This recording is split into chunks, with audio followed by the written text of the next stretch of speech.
If you've got big dreams and bad jeans, you are in the right place. These shirts are available at barbellapparel.com, link below. Today we're going over the best ab exercises. This is not necessarily to get you the big disgusting ravioli Ninja Turtle Eddie Hall abs. It's not necessarily for bodybuilding. This is really more of a functional approach. If you have a midsection that has a big job to do, you work in some labor job, or you're an idiot like me and you spend your life chasing strongman goals despite an ever-increasing list of injuries and overuse issues, you have to have abs that can pull their weight. So this is to get them strong. This is going to help with lower back pain. This is going to help with movement dysfunction. And it's going to help with those really big squat, deadlift, yoke PRs, whatever it is you want to do. We're here to make sure that your spine stays in one piece, and it starts with the abdominals. So let's get into it. First up, the best ab exercise you can do. I'm going to put this tippity top because I really do believe this. You might look at this like it's stupid, gimmicky, glass back, pencil neck fuckery. But I believe this is the best one because it helped me and a lot of clients. And I've had a lot of feedback from people that have watched my videos on it that was very positive. But really it's because it addresses a big problem with your abdominals. Not necessarily that they're not strong enough, but that you don't know how to use them. It doesn't matter how big, thick, strong your abs are. If you don't know how to bring them into the complex movements you're doing, who cares? This actually allows you to feel them, become aware of them, to understand how they do their job. And that immediately allows you to apply it to literally every other exercise you ever do. For many people, once these cues click, you don't have to do a whole shit ton of abdominal work because now your Romanian deadlifts and your front squats and your basic lower body work is by default an abdominal exercise and an opportunity to practice these better bracing habits. A brief overview, you're gonna lay down in front of a wall with your feet up. It's 90-90 because your knees and hips are at 90 degrees and your spine is completely unloaded. So if you do have low back issues, this is really nice because you don't have to worry about actually supporting yourself. What you're going to do is pull your abdominals in and then tense them, bringing your ribs up a little bit, almost like you're about to do a crunch, just enough for them to be tensed. And your job is to keep them tensed as you take a nice deep breath into them. You're expanding lungs, want to push out against the abs, but the abs are tensed, so that redirects all of that back up into your rib cage. You might feel cramping up in your neck as your rib cage has to expand in a way it's not used to, and you're gonna feel your abs quivering as they are not used to actually having to maintain this tension under resistance. Now, as you're taking this breath, your face is gonna turn red, your neck and your back is gonna hurt, it's gonna feel foreign and ugly and uncomfortable, and you wanna get the hell out. But the real MFer of this is actually when you go to exhale, because that is where you use your abdominals, where you feel them actually squeeze to push all the air out of your lungs like a tube of toothpaste. This is just so great. It builds isometric strength. It does so without your spine being under tension. You don't have to coordinate anything else. So this is a very, very good first step. Builds like mind muscle awareness. Like I said, you can immediately apply it to other lifts.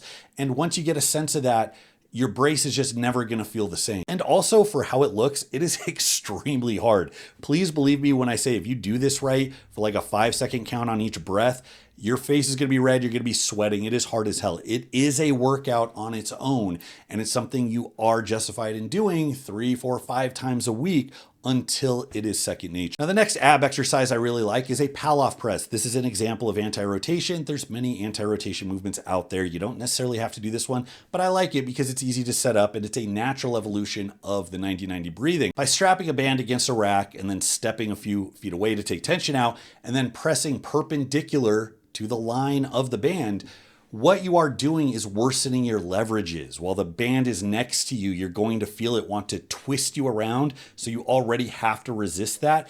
But then as you push away, not only are you breathing out, you're cueing that 90-90 brace, abdominals coming down, ribs coming down, but you're standing on your own 2 feet now. So a little more specific to everything you're gonna do in the real world.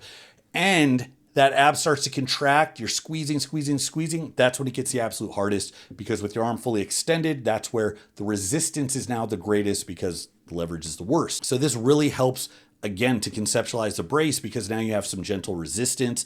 This also is very, very difficult if you do it right, and it's super easy to set up. It's a really good warm up, and again, it's hard enough to actually count as work. You ever find yourself confused by the complexity of programming? I know I struggled like crazy in my early strongman career. There was just too much advice, and every decision I made felt like a guess.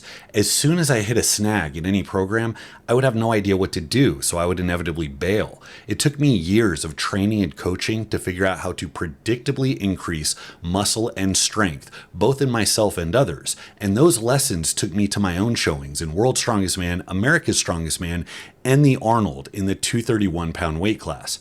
This is why we made Base Strength AI, to give clear, direct, and personalized instruction right in the middle of your workout in real time. Base Strength AI features 3 programs: Block, 70s Powerlifter, and Bull Mastiff, each one inspired by the work ethic and programming of the biggest and strongest bodybuilders, powerlifters, and strongmen throughout history.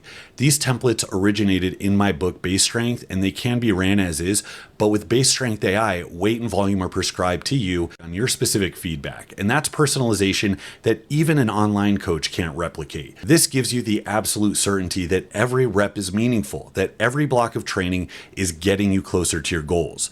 It's my programming, but it's your program. Get the heart of old school training with the intelligence of a coach right in your back pocket. Head now to basestrength.com.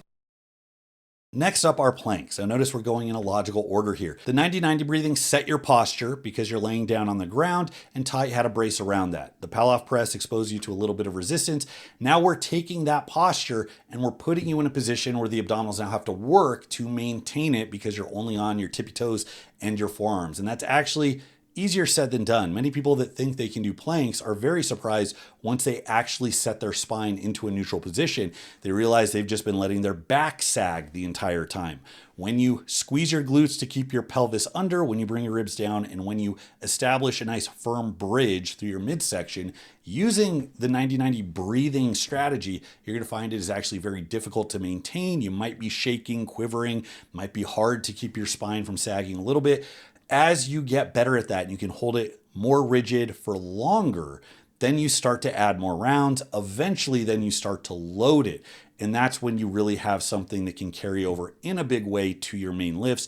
There's a reason that many of the strongest deadlifters, strongest lifters in the world have used things as simple as a weighted plank, because having somebody stand on your back or just stacking plates on your back, it's just a super easy and accessible way to load the abdominals in a way you can't really do with any other movement. They are deceptively difficult. Now, what do you do when you get really good at a plank? You take it up a notch by doing something like an ab wheel or an ab rollout. This has been a favorite for a long time in gym culture, but again, a lot of people overestimate their ability to do it. They think they can do a dozen of them until you force them to hold the position. Remember, going through the motion is not the point here. We're not just trying to do 10 ab rollouts so we can say we did them. We're trying to maintain a specific position because that is where the abs are actually demonstrating strength. That's a position we need to condition for these other movements to be as strong as possible there. So doing a sloppy ab roll out with your belly button sagging to the floor like your stomach is a trash bag full of water, that's not of any use to us. Make sure you have the position down first and that you can maintain it. Start on your knees and demonstrate that you can get all the way out and come all the way back in without feeling that pressure shift into your spine as you lose position. Only then can you try doing more advanced versions where you're on your tippy toes. If you are an individual who can stand on your tippy toes, do a full ab roll out all the way out and all the way back in while maintaining that position, you, my friend, have a very strong midsection and is probably not the limiting factor on your heavier lifts. Up next is a side bend / side hold. The way you want to think about the midsection is as like a guy wire system. The way you get 360 degrees of support is by these muscles pulling in even and opposite directions. If all you had were your abdominals in the front, but they weren't being countered by your erectors in the back, you would not have support. So they work together. Your obliques obviously are symmetrical. It's the same muscle. They pull equal and opposite. So you think of them as the latches of a briefcase snapping down. And when you do that, you get just a ton of tension and a ton of support when you do really, really heavy overloaded movements, everything from heavy ass deads to heavy ass yoke walks. Your obliques are crucial and you can overload the shit out of them. There's a point where Russian twists and side planks aren't going to quite do it. Doing a really heavy side bend through a short range of motion or doing holds for time as Ed Cohen used to do. Really good way to get those strong. And as you progress your ability to hold weight in that very strong advantage position, you're going to be amazed at how stiff and rigid you're going to be when you go to do these other movements. And that's going to mean not just less wear and tear from your spine moving around involuntarily during these lifts, but it's also going to mean more efficiency, more weight on the bar. People like to do things like waiter carries and suitcase carries, and those are certainly viable. They're difficult. They will make the muscles stronger, but this targets them specifically for what we want. It is a very specific pure strength movement. And the obliques typically don't go through a lot of motion when you're doing these other lifts. They work isometrically in that similar spot, and that's where we want them strong. So limiting the range of motion to really focus on that position, the best, most direct way to get those suckers strong. Now, lastly, we're going to cover a leg raise. I like the idea of an abdominal exercise where you're actually going through a wide range of motion. I think learning how to brace and maintain position and progressing that is a lot more specific, a lot more productive for general lifters, but it is good to have movements that have you go through a wide range of motion developmentally. People typically think of a sit-up. I don't like the sit-up for a lot of reasons, and it's not because I think it's bad for your back, although many people do feel it in their back because they can't brace while they do them. I don't like sit-ups personally because they do hit the ever-loving shit out of your hip flexors. It's not necessarily a bad thing. You do need strong hip flexors, but if I'm trying to target my abdominals specifically to help me brace on these really big lifts and keep my spine nice and stable, I want to focus on the abdominals, and the hip flexors just have a much harder job when you're doing a sit-up, especially something like a weighted sit-up. And many people will experience, if they don't just feel it in their back because they can't brace, they'll experience getting heavy enough to strain that really their thighs start to cook, their hips start to cook rather than their abdominals. If you flip it around, you do a leg raise, the hip flexors don't have to work so hard, but as you pick your legs up, your hips, and then follow through with your spine, your abdominals are going through a wide range of motion. They get hit much harder that way. You can do them on an incline bench, holding onto the bench and lifting your legs up that way. You can do them hanging from a bar. You can do knee raises. You can do straight leg raises if you're flexible. You can do toes to bar. But in my opinion, if you're going to look for an abdominal exercise that takes you through a wide range of motion, this is a really good one. It also conditions flexibility. One good way to get hamstring and glute flexibility is to work the antagonist muscles under resistance in a position where those tight muscles are offering resistance. Even if you're in a deep hamstring stretch, flexing your abdominals to push down, finding something to actually push against is a good way to get those to loosen up. And this is kind of a similar principle.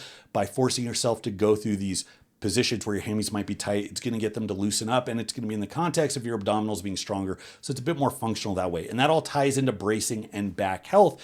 It's not enough just to be flexible. You need to have your nervous system conditioned to handling weight in these positions. So a leg raise, a toe to bar, something similar, very good way to do that. So it just does a lot more. Nothing wrong with sit-ups. If you like doing sit-ups and you progress them, you're going to get strong. I, however, am a big fan of leg raises because they're harder, and I think they're harder for a good reason. So that's all I got for today, guys. This is just a short list of some of the exercises I have found invaluable for rehabbing my back, invaluable for getting my squat and deadlift stronger, for improving strongman events, and for just basic general usefulness. Hit the link below. You'll get access to my free 50-page PDF that outlines more about breathing, bracing, how to keep your back healthy, your midsection strong. Get that for free below. Hit the link. Thanks so much for watching, guys. Until next time, this is Bromley. I'll see you.